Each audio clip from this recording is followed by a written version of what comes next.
Hello guys, welcome to my channel. The less is more. So today we will discuss an editorial from from the Hindu, and it is about the urban India and which is likely to be the India which is likely to become more urbanized in the upcoming years. Okay.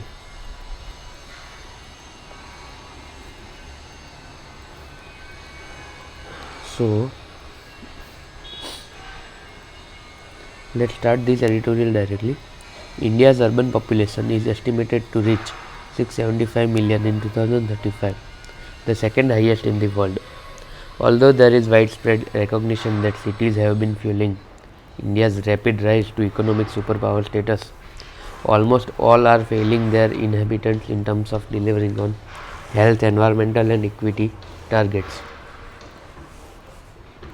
Urban India and multiple health risks. India's urban inhabitants experience multi-scalar health risks, including the world's highest level of air and noise pollution, limited greenery, lack of access to sidewalks and parks that limit active lifestyles, archaic mode of transport that contribute to air pollution, pernicious access to nutritionally dense unhealthy foods, and unprecedented exposure to toxic chemicals and heavy metals.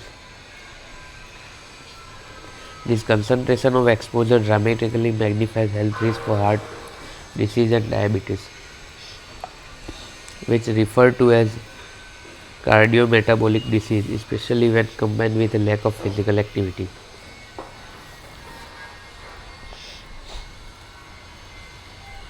Of all behaviors well known to mitigate the development of cardiometabolic disease, physical activity is by far the most effective deterrent.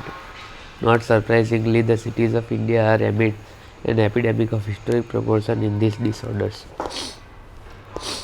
Addressing the diverse and multi-scale social, environmental, and infrastructure risk factors that contribute to cardiometabolic risk in cities by transforming the design of the built local environment as well as provisioning systems represents a new paradigm for public health. Globally, there are 7 key physical provisioning systems that provide food, energy, mobility, transportation, housing, green infrastructure, water and waste management that lie at the core of human health, well-being, equity and sustainability.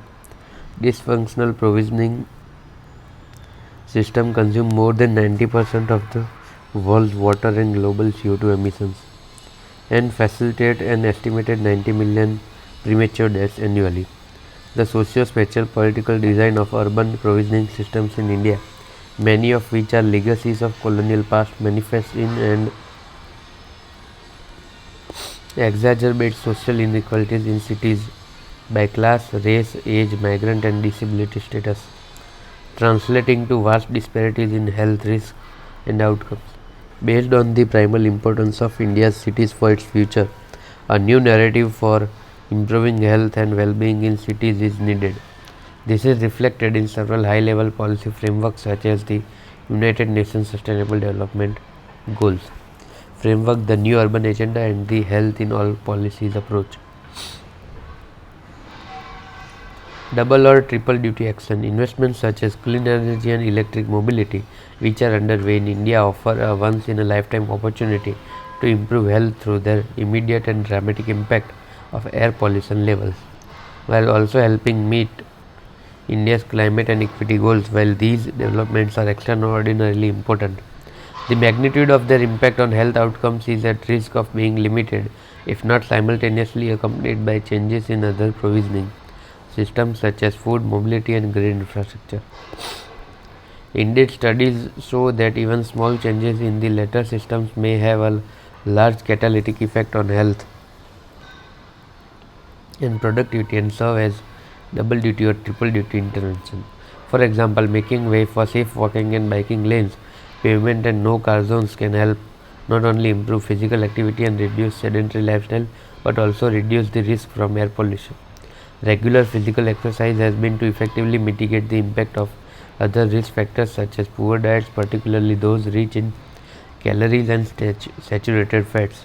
The dietary ingestion of excess calories without adequate physical expenditure fuels a vicious cycle of insulin spike, excess fat disposition that together with the inflammation sets the stage for heart disease. In this regard, it is well known that exercise may not only help expend excess calories, promoting weight loss and reducing diabetes risk, but also act as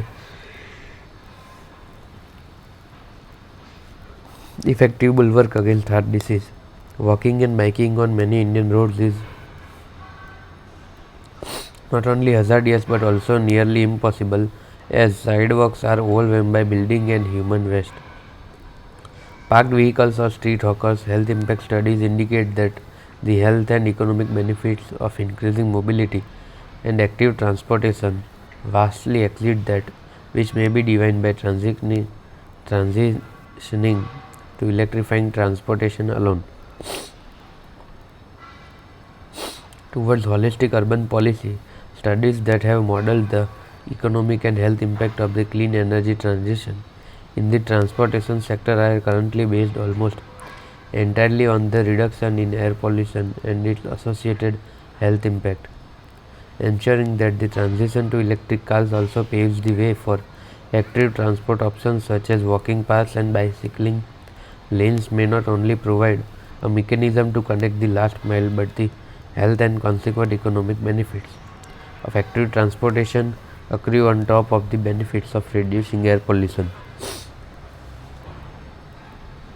making such investments even more economically viable. Thus, increasing active transportation by any means must be a critical component of a clean energy policy. Similarly, policies that encourage fresh fruits and vegetables limit sugars and salt in beverages, which may have the largest impact on health outcomes such as obesity, type 2 diabetes, and cardiovascular disease, may help contribute to not only better health outcomes but also economic productivity. Urban policies are powerful public health interventions that can serve to promote population health. Health is unfortunately an afterthought in most national urban planning policies and mostly non-existent in national urban policy documents from lower and middle income countries. Unhealthy diets, reduced physical activity, and air pollution in cities in India pose a greater risk to morbidity and mortality than most other risk factors combined, including drugs, tobacco, alcohol, and accidents. These need to be dealt with on war footing if India is going to make progress in its fight against cardiovascular disease, obesity, and T2D. This will necessarily entail a straight fight.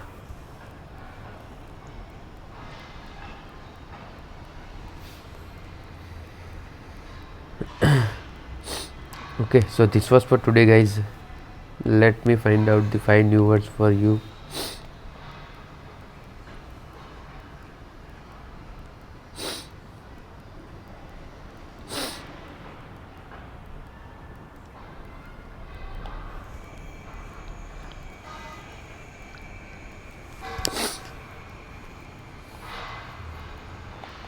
First is inhabitants. The second is multi-scalar.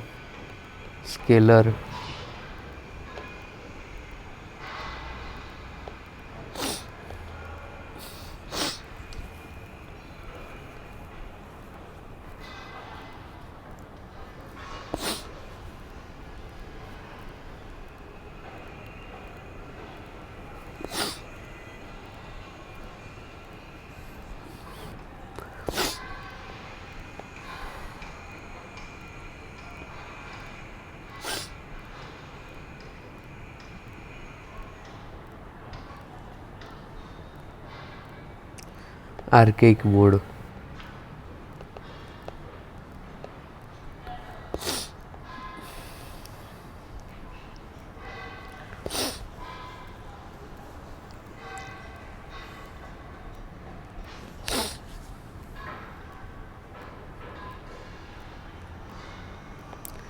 Concentration of exposure.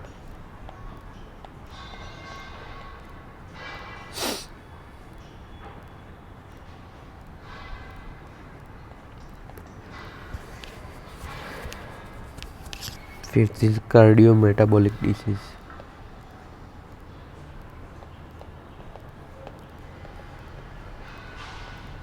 Okay. So these are the 5 words that I would like to use in my daily conversation as well as writing. So I also recommend you to comment in the comment section the 5 new words that you find appropriate from this editorial to use for yourself. Okay. So till then, bye bye, signing off for the day.